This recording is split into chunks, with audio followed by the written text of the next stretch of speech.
I found out by accident. A message, a wrong phone, a slip of attention that changed everything. She smiled at me that morning, oblivious to the storm brewing behind her lies. I didn't scream. I didn't demand answers. I just watched, and my mind began to plot, not out of anger, but out of precision. Love once blind, now laser-focused. Every secret transaction, every whispered excuse, every stolen moment, it all started making sense, and I realized something terrifying. The betrayal wasn't passionate. It was calculated, cold, businesslike. I let her think I was clueless. Every laugh, every touch, every casual word was recorded in my memory as evidence. I didn't confront. I didn't beg. I waited, quietly, because the power wasn't in shouting. The power was in watching her step into the life she thought she could manipulate.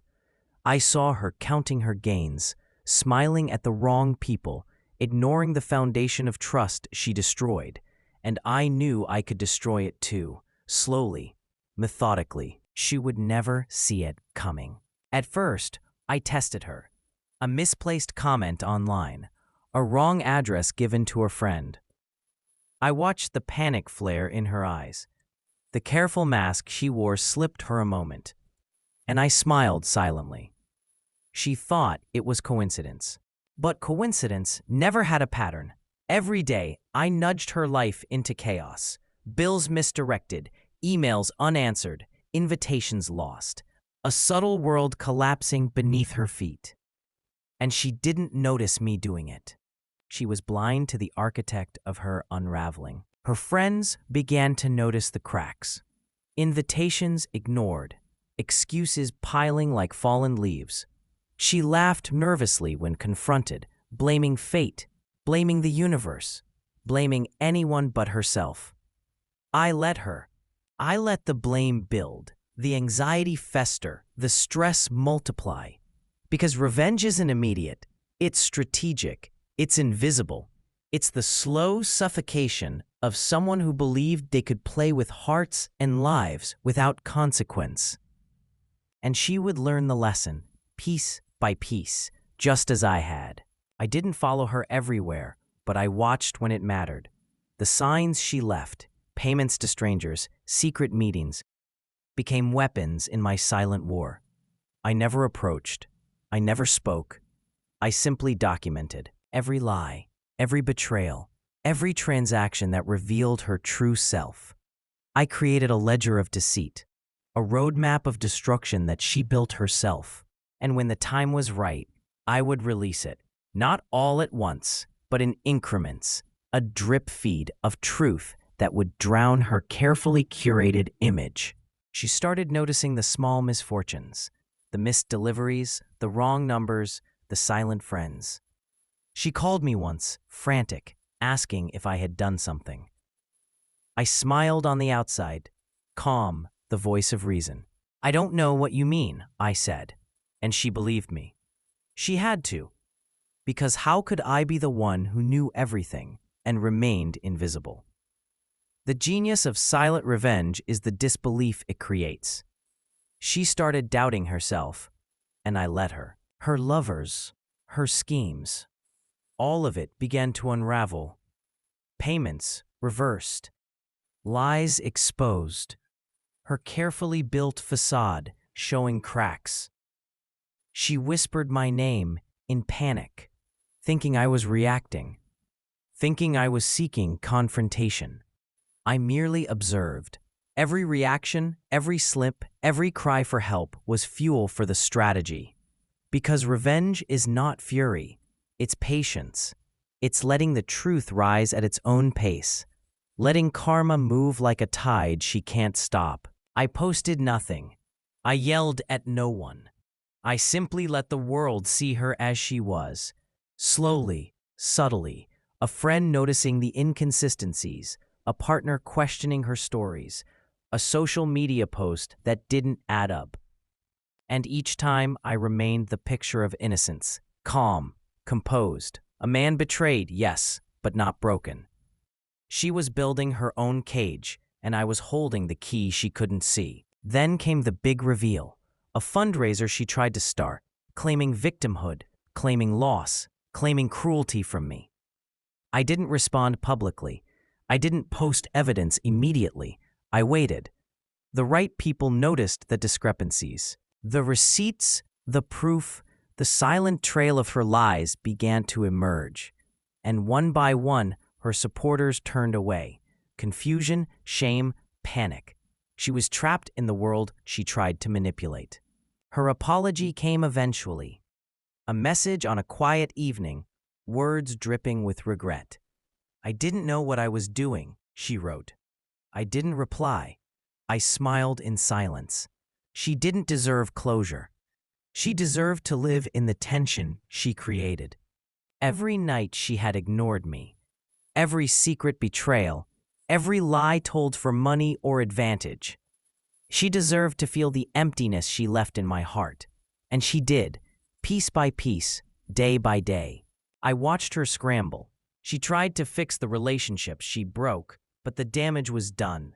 People I had silently guided toward truth confronted her with evidence she could not deny. She begged, she cried, she tried to explain. I let her. Because the satisfaction wasn't in my words, it was in her realization. The truth is heavier than any accusation.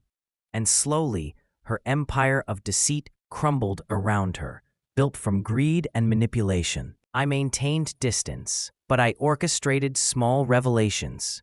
Emails exposed, bank statements revealed, hidden alliances uncovered. She never knew how much I saw, how much I understood. Every slip she made was cataloged, every mistake noted. Revenge doesn't need theatrics, it needs precision. And the precision of a man who loved once and was betrayed is unmatched. Her world became a maze of her own design, each path leading to exposure. Friends began whispering. Family questioned her motives. Her confidence faltered. Every plan she tried to execute, every scheme she thought clever, collapsed under its own weight. And through it all, I remained a phantom, a silent observer. Her paranoia grew. Her panic became a daily companion. And I knew, with every quiet moment, that the universe had become the instrument of her reckoning, and I had merely provided the score. She reached out again, words full of longing, full of regret. "I miss you," she wrote. I didn't reply. I let the silence speak. Every tear she shed, every regretful thought was fuel. Because sometimes the best revenge is absence. The kind that makes someone question every choice, every word, every action. She was learning, painfully, that you cannot manipulate hearts without consequence, that karma has its own patient rhythm. I observed her financial mistakes, credit issues, unpaid bills, failed investments, each one a consequence of the recklessness she thought would go unnoticed. She blamed luck, fate, everything except her own choices, and I didn't intervene. I didn't guide her, I only watched. The collapse was hers alone. Every decision she made, fueled by greed or deceit, now worked against her. The irony was quiet, precise, and inevitable. Her social media, once curated and flawless, became a testimony to her unraveling. Posts deleted, stories altered, lies contradicted. Followers questioned her authenticity. Comments turned skeptical, and I stayed silent. Not a word from me, not a confrontation. The truth spread itself, faster and cleaner than I ever could speak it. She became a case study in the cost of betrayal, observed by everyone except the one who orchestrated the quiet justice. Eventually, her allies dwindled, partners left, friends abandoned, opportunities vanished. I did nothing. I let the world correct itself, letting every choice she made for personal gain return like a boomerang. And I knew in that silent observation that the lesson was complete. She felt the weight of her actions fully, entirely, without my intervention. Revenge doesn't scream, it whispers, and it suffocates softly.